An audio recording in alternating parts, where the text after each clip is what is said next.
Hey there everybody, it's Nathan Cool, and in this episode I want to address a question that's been so common over the last year or two since the market changed since the pandemic, where houses were flying off the market and real estate photographers are wondering, is it worth it? Should I stay being a real estate photographer because they're not getting work or they're afraid that realtors just won't be hiring them for getting their work? I can tell you short answer is yes, absolutely. I've been extremely busy and a lot of other pros have been too since the pandemic. So if you're not getting the work or you're afraid that you're not going to be getting the work, I want to address all those issues in this video. I want to tell you about the things of why the market has shifted so you can also get some insight onto some shifts that you can make yourself to then garner more work and to be able to attract the right type of clients so that you can stay busy as well. So once again, this was the busiest time for me. 2022 so far has been slammed with work. 2021 and 2020 were also extremely busy. These were some of the best years that I had for real estate photography, and I can attest that it's not just myself, it's not just photographers here in California, it's also nationwide and also around the world. So as I train other photographers, I get other feedback, one of the common things that I keep hearing, it's either one of two things: I'm overloaded, I don't have enough time to fit everybody in, how do I expand? Or on the other side of it is that I'm not busy enough, I can't get the work, the realtors that were hiring me aren't hiring me anymore. So I want to address all those issues because they relate to some very important shifts that as time goes forward, all businesses need to adapt to the changing times. And that's what's happened here. So let's get started and cover these various instances so you can understand why the market's changed and things you can do to then help yourself get more work. Anytime there's a market shakeout, something disrupts any type of market, there's a natural selection process that comes into play. Many years ago, before the pandemic, it was getting a listing for a real estate agent. That was like shooting fish in a barrel. Anybody could go out there, get a real estate license, know some people, get some listings. But as you know, I've talked about in prior videos, is that over 80% of all real estate agents barely last 2 years. So when you're in a vulnerable place as a real estate agent and you fall into that 80+%, then you're not going to last during a shakeout. It's a natural selection process where only the strong survive. So when it got to be tough during the pandemic on selling a house and sellers were more discriminating about what they were going to do, that left the top-notch agents, the quality agents, left with most of the listings. So if you were getting a lot of work before and those agents aren't hiring you now, those weren't quality agents. Now, from, if you've watched an episode here, a couple episodes back where I talked about pricing. I've got a link to that video, by the way, in the description for this video, as well as other pertinent information I think you would find useful related to what I'm going to be talking about here. So with that video, I mentioned if you're going to be basing your pricing and how to price your real estate gigs, you have to go after those quality agents. Don't go after this 80+% that are only going to be here today and gone tomorrow, because you want your business to last longer than their careers as a real estate agent.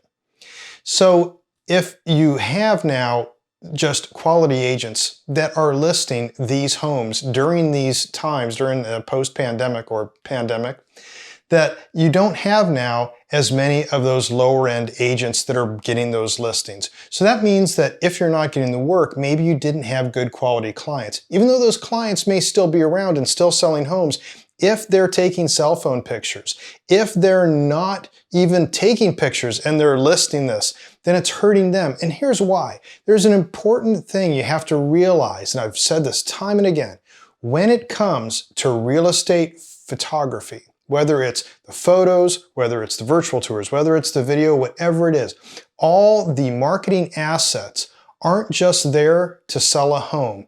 And quality agents, the good agents, the ones that you want to have as your clients, they know this.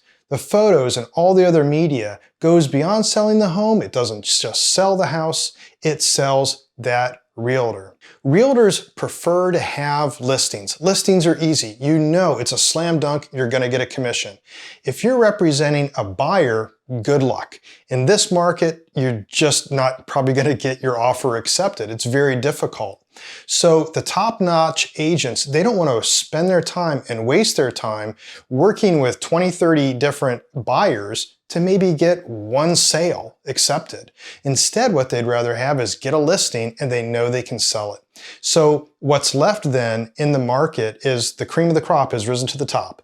And that's what you have now listing most of these homes. So a lot of that is through these quality agents who have been left through this process of natural selection during the shakeout to be the ones representing the sellers. And there's a big reason why sellers have been attracted to that. Housing prices have skyrocketed everywhere. And if you're a person selling a house, you now have to pay an ever higher commission than what you would have prior in years past. So you're going to be paying a lot more to a realtor to sell your house than you ever would have in the past. So the expectations are going to be high. So that's why when real estate agents get a listing, they just don't, hey, somebody calls them up, list my house. No, it's a weaning out process, a winnowing out process, where sellers will interview multiple agents, usually have them come over or by phone or Zoom, whatever they do, but they'll look at what they do to market their homes. So when you have a quality agent, they'll say, look at the photos that I do, look at the videos that I do, look at all these different marketing assets. And also what I'll do is, and they'll list a whole lot of other things, but when it comes to those media assets, if you're working with an agent that now, because houses are just flying off the market, they're not taking photos or taking cell phone pictures, when they come up to the next interview to get another listing, it just isn't going to fly. It's not going to be as well accepted as it is off of a quality agent who kept using professional photographers for the photography, videography, virtual tours, all those things. So that's important. It's the seller mentality. And once again, this goes back to, yes, a house can sell without a picture, but an agent can't sell themselves without it. So this is something that I've mentioned before. I call it the long game. And if you're in business and you want to stay in business for more than just 2 years, you want to be in business for decades, have an actual career doing anything at all, you have to always think about the long game. And doing real estate photography, there's a long game just like there is with the quality agents. They know the long game by putting this effort in there. So what's happened then is you have not just the fallout that's happening from this natural selection process of the pandemic and what it's caused with real estate agents. And of course, there will be more fallout, by the way, as this goes further down the road and more listings come up. What's happened though, in the short term, there have been real estate photographers who have either dropped off or have gotten so little work that they're considering change of plans, doing something completely different. And one of the reasons that is because real estate agents, when you're floating to the top of who's getting the listings, it's the quality agents. Quality agents aren't going to hire just any photographer. Like I said, it was shooting fish in a barrel back a few years ago before the pandemic. Anybody could be a real estate photographer. Anybody could be a real estate agent. You could just go out and shoot stuff real quick. You could just list and wish, as we call some of these agents out there, just put it on there and wish for the best. But that's all changed. Quality really is what's important right now. So it's a matter of being in a position where you can show that you have quality work, that you provide quality customer service, and you can do fast turnarounds and also be very diversified. Remember, it's not just that there's one thing that's creating this issue of possibly not getting work in this changing market. There are more things to it. It's not just a matter of, oh, I need to add virtual tours or, oh, I need to add videos. Yes, those things are important because even though this COVID thing has died down and people aren't wearing masks as much anymore, it's still an important thing in the back of people's minds to have as many virtual assets as they possibly can if they need them, and they may never need them, but they want to be able to have one turnkey service provider who can do those things for them. So if you're not doing that, that's very important. But it's not just a matter of adding those things. You have to also take a step back and go, wait a minute, who are my customers? Who was I dealing with? Maybe I need to target a different set of customers. And this is something that I've said for years, and I know that a lot of photographers might not have taken this to heart. And now, if you're not staying busy, this is probably a big reason why. You need to find the quality agents. You need to find those that can sustain your business. Not the here today, gone tomorrow real estate agents, but the ones who are sustainable in their careers so that you can sustain your own career. This has also changed a lot of what's coming on the market, and give you a couple insight on two areas of opportunity here to think about targeting. So now that the prices are so high, a lot of landlords that had rental properties are now putting those up for sale. Doesn't mean they're necessarily kicking out their tenants. They're looking for other investors. They just want to get out while the market's at its top. And it does appear that that's probably at its peak right now. So you're going to be finding a lot of new stuff come on the market that, being a rental, might not be in the best of shape. Now, I've gone out and shot a whole bunch of empty rentals that they've gone in, they redid the paint, everybody was gone, it was completely empty, and with that, they needed to have virtual staging done. So that's another immediate add-on, and like I've talked about in that pricing video here a couple episodes back, some of these add-ons, they don't cost that much. It's very easy to do, and I do have, by the way, and you might have seen it, a video on virtual staging using Apply Design. Super simple stuff, super cheap, really good add-on that you can offer.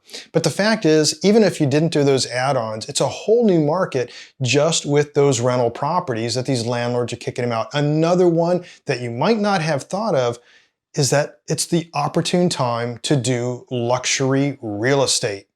So the houses that are flying off the market the most are the ones that are affordable. The ones that are very expensive, well, you've still got discriminating buyers. A lot of those people aren't, oh, I've got to relocate and move the kids out here because I'm going to be spending $5 to $10 million on a home. No, it's either going to be a second home for them. They might even have another one overseas, or they just want to upscale or just get a bit of a change, and they're not necessarily in a hurry.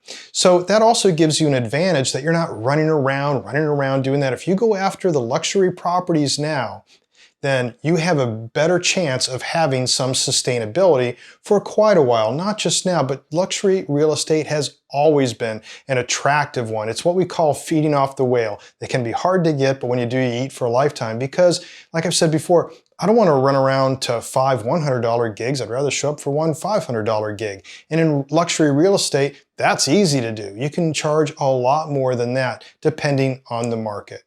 So the market's always shifting. It's a matter of adapting to what's going on. And that's what's happened over the last couple years. So if you aren't busy or if you're worried about, do these real estate photos matter?